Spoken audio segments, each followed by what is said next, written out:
बहुत दूर पहाड़ों के पार एक छुपी हुई जगह थी जिसे परियों की घाटी कहा जाता था। ये घाटी दुनिया के नॉर्मल नक्शों पर नहीं चलती थी। यहाँ फूल खुद मुस्कुराते थे, हवा धीरे धीरे कहानियाँ सुनाती थी और रात को सितारे जमीन के बिल्कुल पास आ जाते थे। जब चांद पूरा होता तब परियां अपने चमकते पंखों के साथ आसमान से उतरती थीं। इसी घाटी के पास एक छोटा सा गांव था।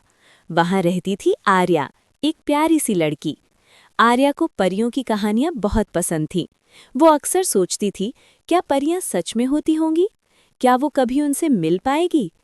एक रात जब आर्या अपनी खिड़की के पास बैठी चांद को देख रही थी, अचानक कमरे में हल्की सी रोशनी फैली। रोशनी धीरे धीरे चमकने लगी। कौन है? आर्या ने धीमी आवाज में पूछा। डर मत, एक मीठी सी आवाज आई। मैं हूँ परी लूना। आर्या ने देखा, एक छोटी सी परी हवा में तैर रही थी। उसके पंख सितारों जैसे चमक रहे थे। परियों की घाटी खतरे में है, लूना ने कहा। हमारा जादू धीरे धीरे खत्म हो रहा है, हमें तुम्हारी मदद चाहिए। आर्या का दिल तेज धड़कने लगा, पर उसने हिम्मत की। मैं मदद करूंगी, उसने कहा। लूना ने आर्या पर थोड़ी सी जादुई धूल छिड़की और पल भर में आर्या परियों की घाटी में पहुंच गई। वहां रंग बिरंगी परियां उड़ रही थीं, फूल रोशनी दे रहे थे और हवा भी जादू से भरी थी। पर घाटी के बीच खड़ा जादुई पेड़ मुरझा रहा था। उसकी पत्तियां गिर रही थीं और रोशनी धीमी पड़ चुकी थी। बूढ़ी परी मीरा आगे आई। इस पेड़ को बचाने के लिए 3 चीजें चाहिए, उसने कहा।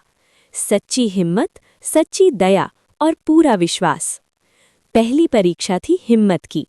आर्या को एक अंधेरे जंगल से गुजरना था जहां अजीब आवाजें आ रही थीं। आर्या को डर लगा, पर उसने अपने कदम नहीं रोके। जैसे ही वो आगे बढ़ी, जंगल रोशन हो गया। दूसरी परीक्षा थी दया की। रास्ते में एक छोटी सी तितली घायल पड़ी थी। आर्या ने उसे प्यार से उठाया। तितली चमक उठी और उड़ गई। तीसरी परीक्षा थी विश्वास की। आर्या को आंखें बंद करके एक गहरी खाई पार करनी थी। उसने बिना डरे कदम बढ़ाया। तुरंत हवा का पुल बन गया। जैसे ही तीनों परीक्षाएं पूरी हुई, जादुई पेड़ फिर से हरा भरा हो गया। पूरी घाटी रोशनी से भर गई। परियां खुशी से नाचने लगी।